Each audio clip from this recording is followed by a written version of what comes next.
إن الحمد لله نحمده ونستعينه ونستغفره ونستهديه ونعوذ بالله من شرور أنفسنا ومن سيئات أعمالنا.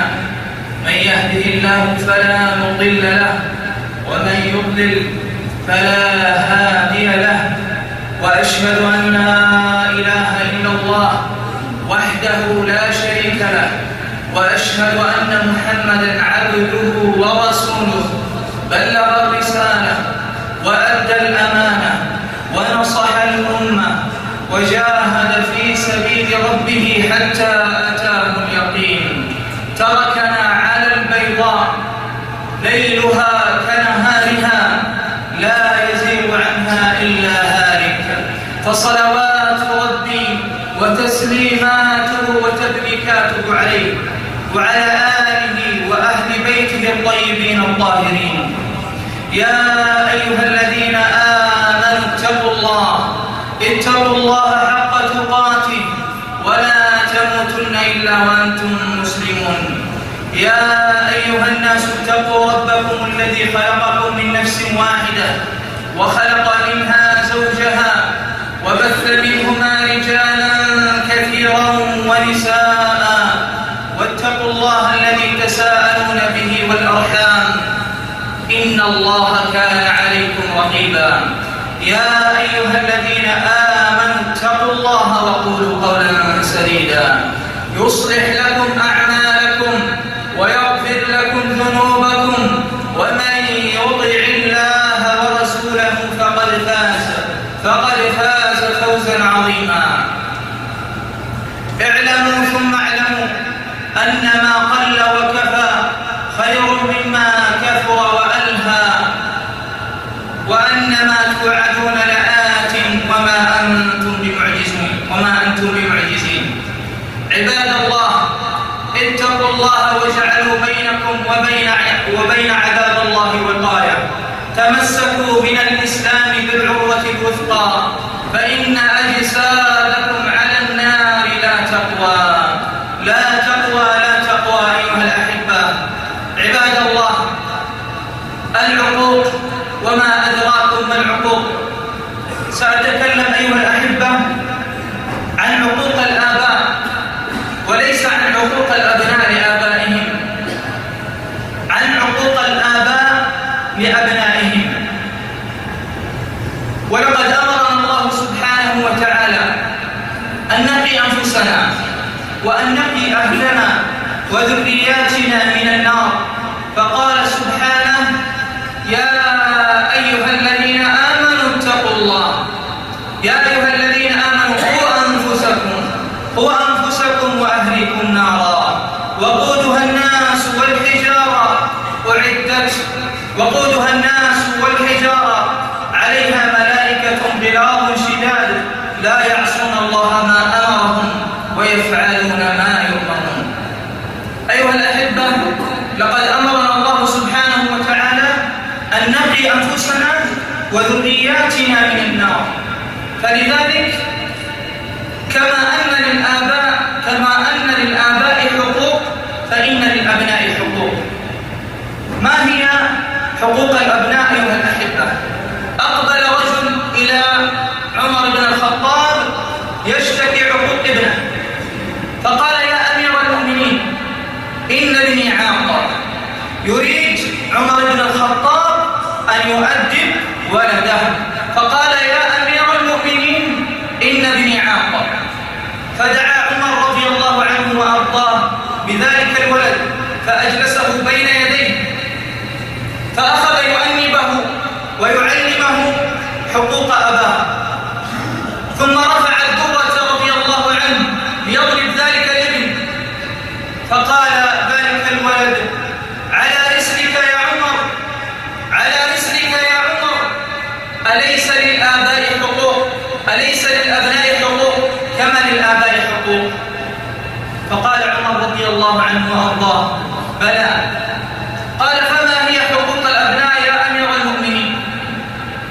فقال عمر رضي الله عنه وأرضاه: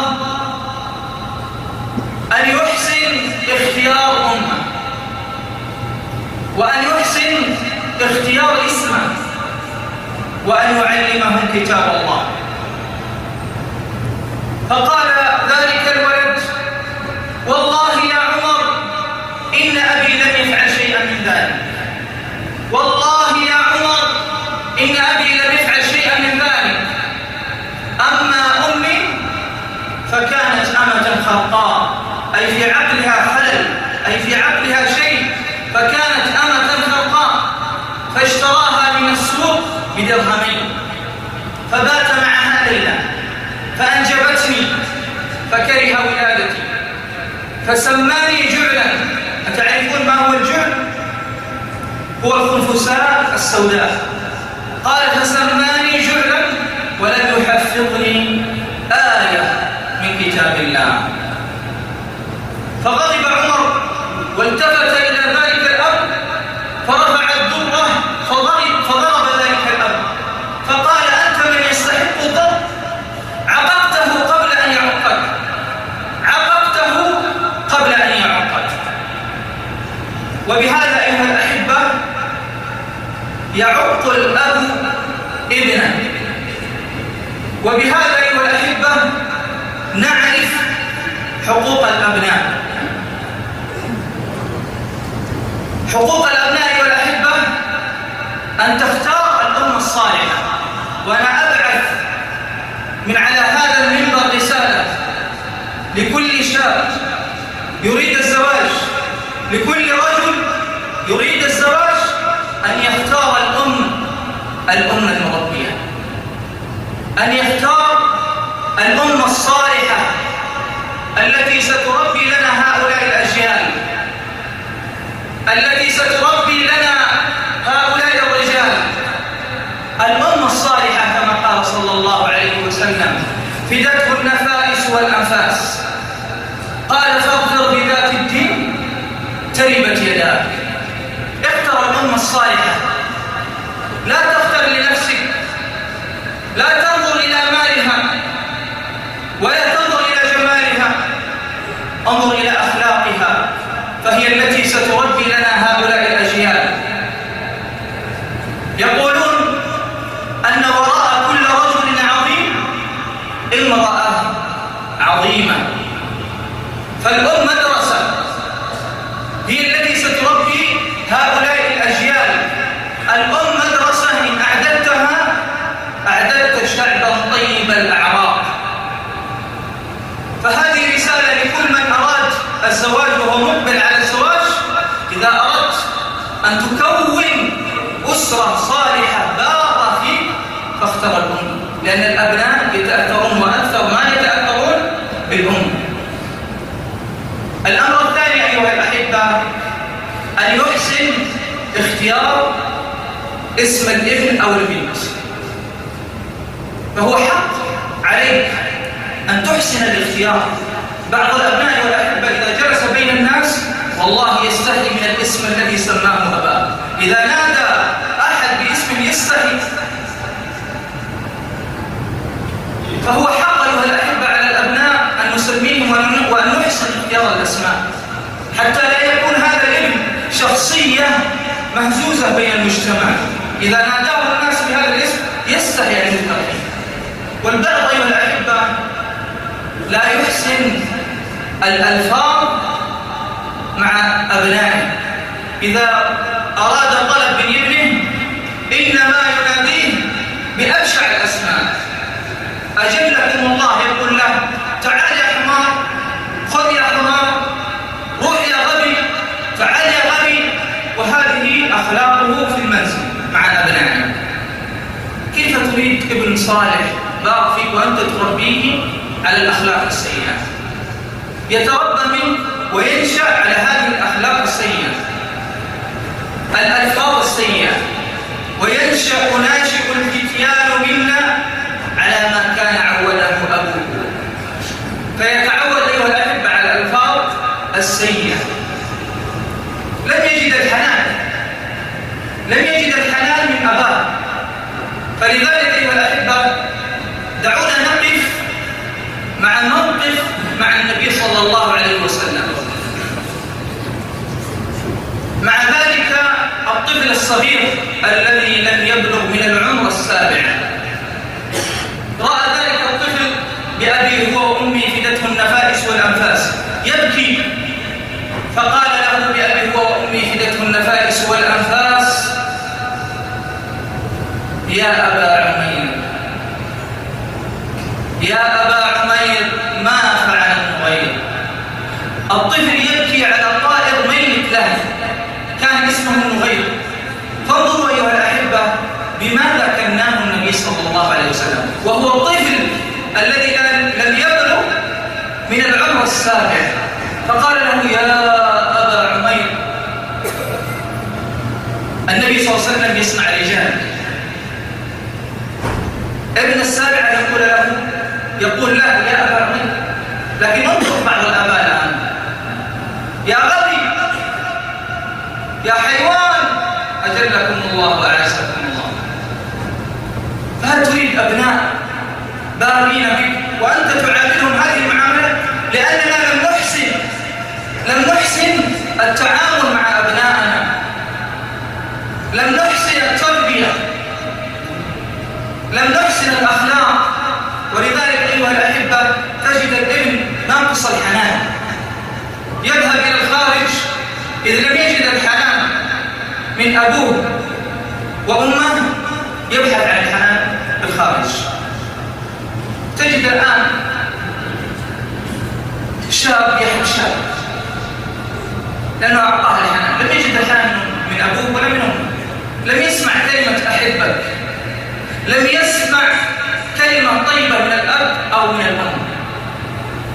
لم يأتي الأب في يوم من الأيام يقبل هذا الطفل أو يضمه إلى أحضانه. لكن النبي صلى الله عليه وسلم كان يقبل الأطفال، كان يقبل الصبيان، كان يمازح الأطفال. هذا كان تعامل النبي صلى الله عليه وسلم. جاء رجل إلى النبي صلى الله عليه وسلم ألا وهو الأقرع بن حابس. أقبل إلى النبي صلى الله عليه وسلم فرآه يقبل الحسن بن علي، فقال له: أتقبلون صبيانكم؟ فقال: نعم. قال: والله إن لي 10 من الأبناء ما قبلت أحدا قط. فقال له بأبي هو وأمي: من لا يرحم لا يرحم. أيها الأحبة، هذه حقوق الأبناء، أن نحسن إليهم. إذا أخطأ نعلمه الخطأ، هذا خطأ وهذا صح، ليس بالضرب. البعض إنما تعامله مع أبنائه بالضرب، إذا أخطأ ضربه. لكن النبي صلى الله عليه وسلم، دعونا نقف مع موقف مع النبي صلى الله عليه وسلم، كان رحيم. رأى ذلك الغلام الذي يده تطيش في الصحفة يمنة ويسرا، فقال له بأبي هو وأمي: يا غلام. لم يأخذ ويضربه، قال: يا غلام سم الله وكل بيمينك وكل مما يليك. ولذلك أيها الأحبة الواجب علينا إذا رأينا الخطأ من هذا الابن أو الطفل الصغير أن نعلمه، أن نحسن إليه. النبي صلى الله عليه وسلم بدأ بالتعليم وليس بالضرب. ولذلك قال النبي صلى الله عليه وسلم: مروا أبناءكم بالصلاة ل7 سنين. ما قال اضربوهم، في البداية قال مروهم، علموهم، عودوهم، هل منكم إذا ذهب إلى المسجد أخذ أبناءه إلى المسجد وهو ابن السابع، عوده من الطفولة. دعونا نقرأ في الشمائل المحمدية، نتعلم من سيد الخلق محمد صلى الله عليه وسلم. قال: مروا أبناءكم ل7، قال: وضربوهم عليها ل10 وفرقوا بينهم في المضاجع. فدته النفائس والأنفاس. ولذلك نحن لم نقرأ سيرة النبي صلى الله عليه وسلم وتعامل النبي صلى الله عليه وسلم، ولم نحسن التربية. ولا نقول كل الناس، ولكن بعض الناس لا يحسن التربية.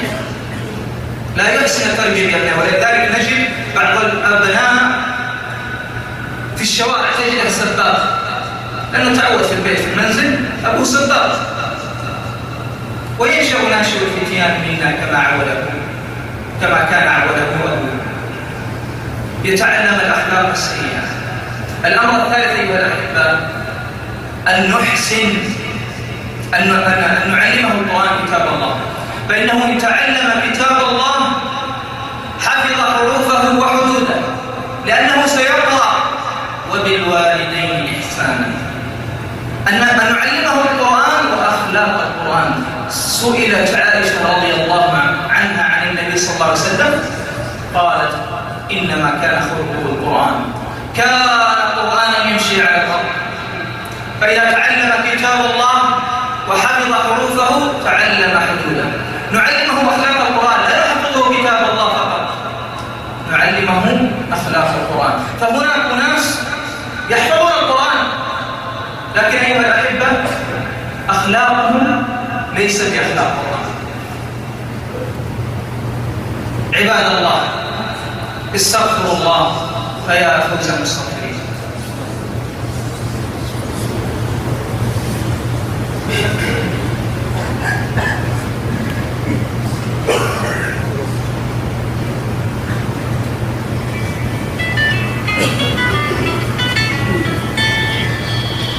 إن الحمد لله نحمده ونستغفره ونستهديه ونعوذ بالله من شرور أنفسنا ومن سيئات أعمالنا، من يهده الله فلا مضل له ومن يضلل فلن تجد له وليا مرشدا. وأشهد أن لا إله إلا الله وحده لا شريك له، وأشهد أن محمدا عبده ورسوله. ثم أما بعد، أن نعدل بين الأبناء، أن نعدل بالعطاء. جاءتني رسالة أيها الأحبة من أحد الأخوات تتمنى موت أمها، تقول والله إني أتمنى أن أمي تموت، أنا لا أحب أمي. أتدرون لماذا؟ لأنها لم تعدل بين أبنائها. تقول تعطي إخواني ولا تعطيني كما تعطي إخواني. هذا أين العدل أيها الأحبة في هذا؟ لكن النبي صلى الله عليه وسلم لما جاءه ذلك الرجل يقول قال نحلت، يقول للنبي صلى الله عليه وسلم نحلت ابني هذا غلاما، يعني أعطاه هدية غلام، أهداه غلام. قال نحلت ابني هذا غلاما، فقال بأبي وأمي فدته نفسي وأنفاسي، فهل أعطيت أولادك كلهم مثل هذا؟ فقال لا. قال فلا تشركني إذن فإني لا أشهد على جوع. فالله الله أيها الأحبة بالعدل بين الأبناء، العدل بالعطاء، العدل بالحنان، ليس بالعطاء فقط. إذا قبلت أحد الأطفال والآخر ينظر هذا ليس بعدل. أن تقبل أبنائك وأن تعدل بينهم حتى في الحب بالقبل. فالله الله بالعدل أيها الأحبة. وسنسأل يوم القيامة عما استبعنا الله. يقول النبي صلى الله عليه وسلم فدته النفائس والأنفاس كلكم راع وكلكم مسؤول عن رعيته.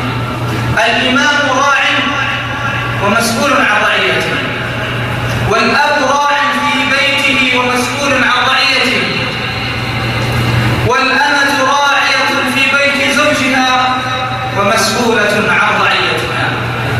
فستسألون يوم القيامة عما استرعاكم الله. يقول النبي صلى الله عليه وسلم ما من عبد يسترعيه الله رعيته يموت يوم يموت وهو غاش لرعيته إلا حرم الله عليه الجنة والعياذ بالله. فاتقوا الله في أبنائكم وأعدلوا بينهم وأحسنوا الألفاظ وأحسنوا التربية واختاروا الأمة الصالحة كما قال صلى الله عليه وسلم فاظفر بذات الدين تربت يداك. عباد الله صلوا وسلموا على خير خلق الله محمد بن عبد عبد الله. اللهم صل على محمد وعلى آل محمد كما صليت على إبراهيم وعلى آل إبراهيم في العالمين إنك حميد مجيد. وبارك اللهم على محمد وعلى آل محمد كما باركت على إبراهيم وعلى آل إبراهيم في العالمين إنك حميد مجيد. اللهم فارض عن الخلفاء الراشدين المهديين أبي بكر وعمر وعثمان وعلي وعن سائر الصحب أجمعين وعنا بهم برحمتك وبرك وإحسانك يا رب العالمين. اللهم أعز الإسلام وانصر المسلمين. اللهم أعز الإسلام وانصر المسلمين وأذل الشرك والمشركين ودمر أعداءك أعداء الدين. اللهم ومن أراد بالإسلام والمسلمين سوءا فأشغله في نفسه واجعل تدبيره تدميرا عليه يا رب العالمين. اللهم احقن دماء المسلمين في كل مكان. اللهم احقن دماء إخواننا المسلمين في العراق. اللهم احقن دماء إخواننا المسلمين في الشام. اللهم احقن دماء إخواننا المسلمين في مصر. اللهم احقن دماء إخواننا المسلمين في اليمن. اللهم احقن دماء المسلمين في كل مكان يذكر فيه اسمك يا رب العالمين. اللهم طهر قلوبنا. اللهم طهر قلوبنا. اللهم طهر قلوبنا من النفاق وأعمالنا من الرياء وألسنتنا من الكذب وألسنتنا من الكذب وأعيننا من الخيانة.